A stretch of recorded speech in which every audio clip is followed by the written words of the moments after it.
Essa semana é uma semana que promete, né, presidente? Nossa CPMI hoje recebe aqui o senhor Joesley Batista.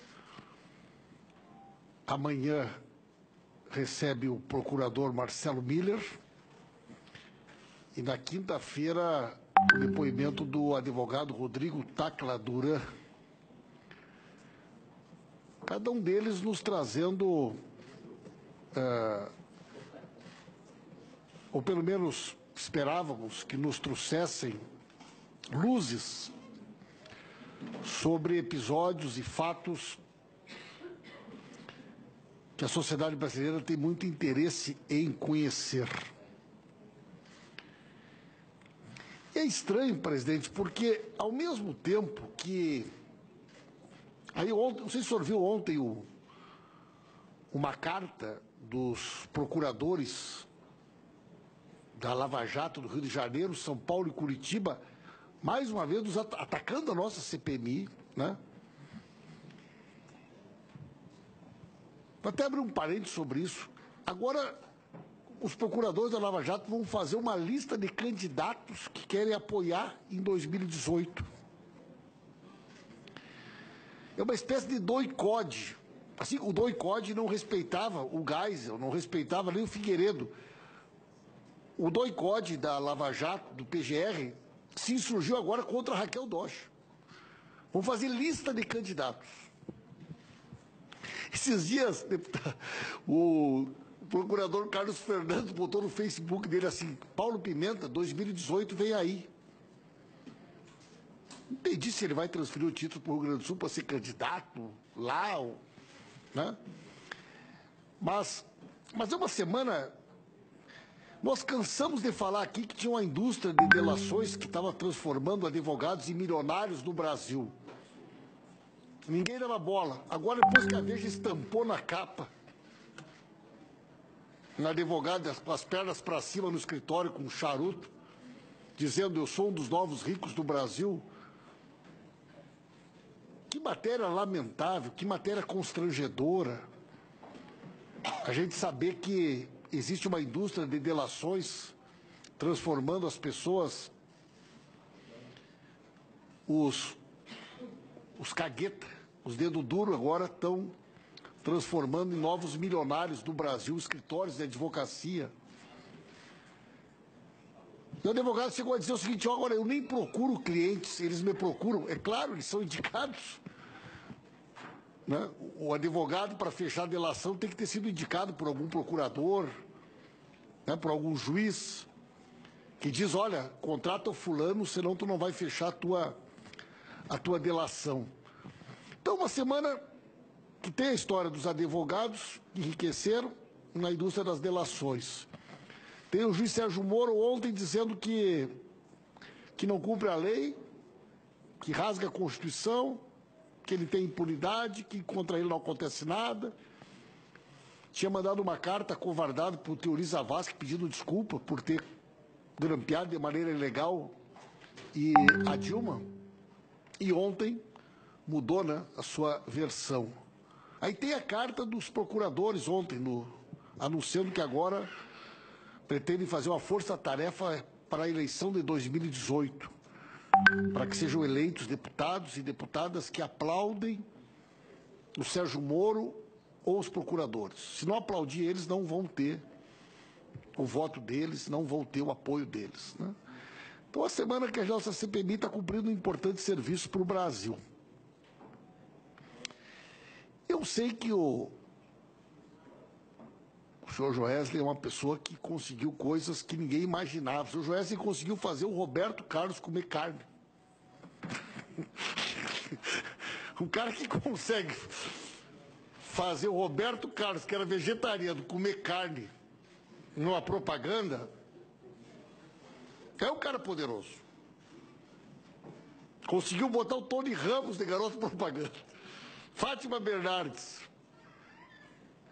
Mas veja que influência, que relação de proximidade com a Globo.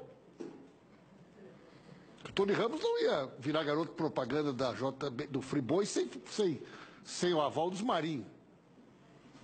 a Fátima Bernardes não ia virar garota propaganda de não sei qual é das marcas lá. São tantas marcas, eu nem sei tantas marcas. Eu acho que no Jornal Nacional, às vezes, eram todas empresas do mesmo grupo. Todas. Só ia trocando de empresa. Até a CBF, que está junto com esse negócio dos jogos de futebol aí, também tem proximidade. Mas se o doutor Joesley fosse falar hoje, eu sei que ele não vai, eu respeito o direito dele de ficar em silêncio, eu faria todas as minhas perguntas para tentar entender aquela operação dos dólares e das ações. Aquilo ali, para mim, é uma das coisas mais intrigantes desse processo das delações. Porque aquilo ali, pessoal, aquilo ali é um jogo de altíssimo nível. Aquilo ali é um esquema altamente sofisticado. Aquilo ali é calculado milimetricamente. Porque imagine os senhores e as senhoras. Você tem que ter o controle de todos os atores.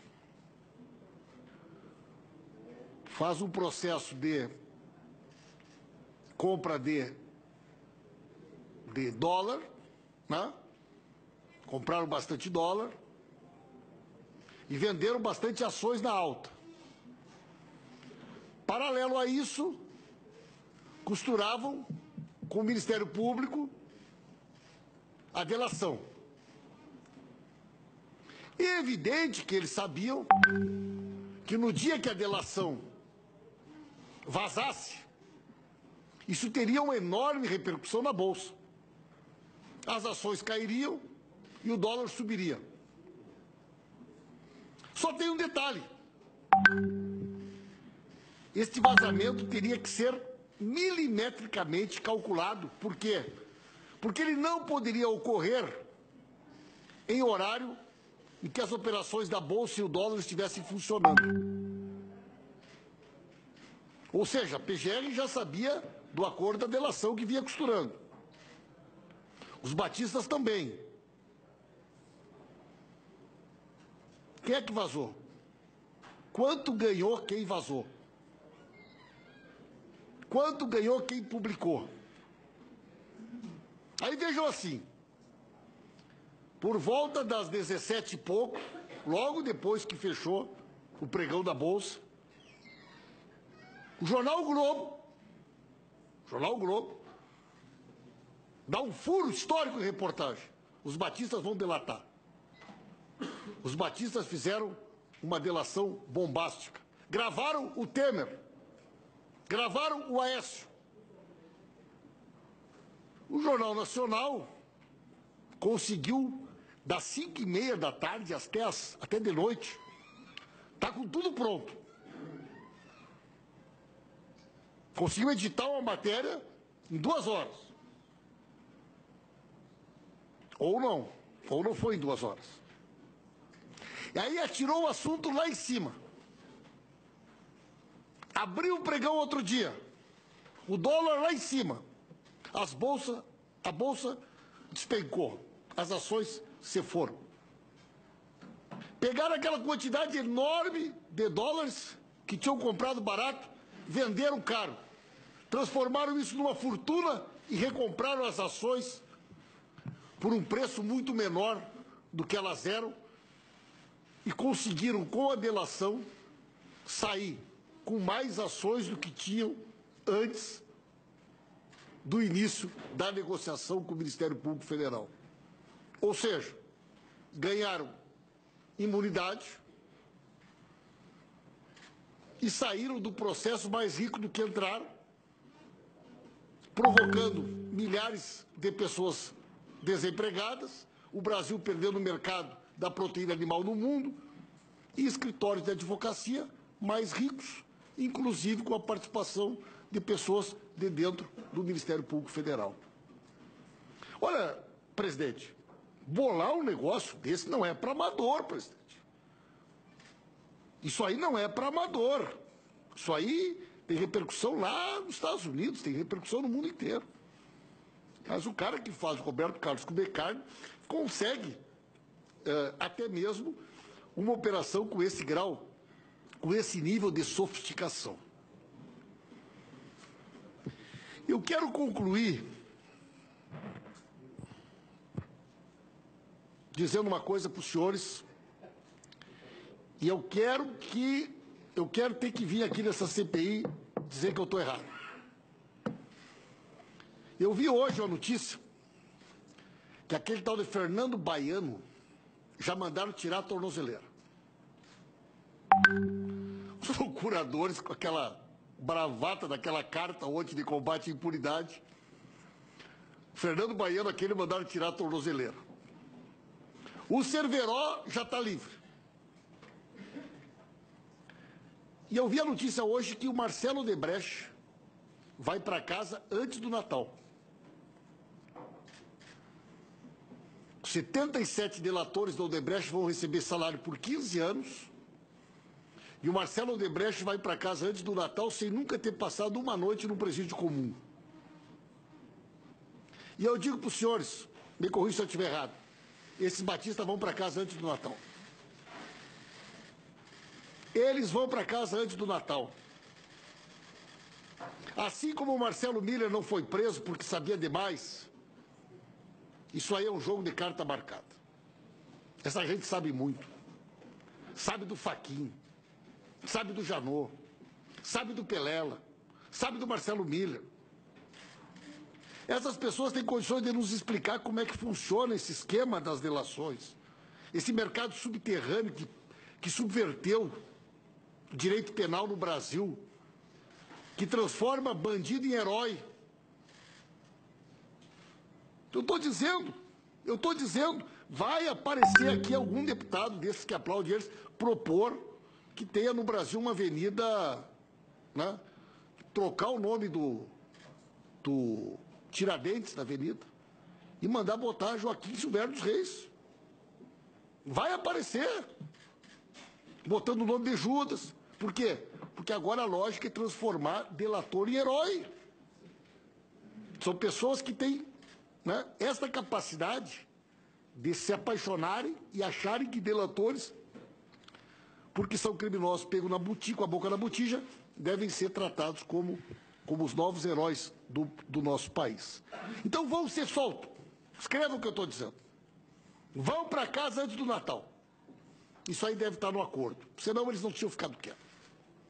O pessoal deve ter dito, olha, vocês ficam aqui uns dias, nós vamos revalidar esse acordo de vocês, né? Deem uma segurada, não entreguem ninguém, que vocês vão para casa logo. Já liberamos os bens, já não tem mais nada bloqueado, a imunidade vai ficar em pé, vocês vão poder ir embora para os Estados Unidos, deem só uma seguradinha, né? Pediram a prisão do Marcelo Miller, o Janot pediu a prisão do Marcelo Miller, o Fachin negou, e nunca ninguém entrou com recurso. É o único episódio que a PGR nunca entrou com recurso contra a decisão do STF. Pediram a prisão do Marcelo Miller, o Fachin negou, mas não recorreram. É estranho, né? Esquisito. Tão corajosos que são, tão rigorosos que são. Então eu quero deixar aqui meu registro, que se eu pudesse, se tem um negócio que eu queria entender, o subterrâneo e a lógica, é essa operação do dólar e da Bolsa. Espero que um dia ela possa ser esclarecida. Muito obrigado, presidente.